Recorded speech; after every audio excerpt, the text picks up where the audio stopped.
How to download and install VirtualBox. Well, welcome to my channel. In this video, we are going to download and install VirtualBox. To create a virtual machine, in my case, to insulate AI agents. To download and install VirtualBox, we will do the following. I am just going to open a new tab and type VirtualBox. I'll go to the official website, which is virtualbox.org.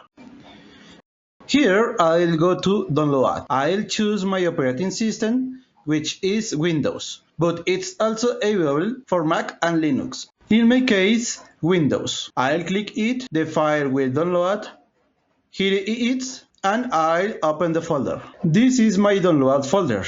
And to install the program, well, like any Windows program, we are going to double click it. This warning will appear. We just click yes.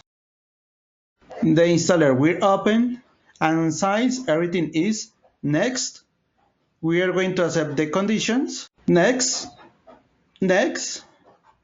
we say yes, also yes, and then we click next. And finally, install.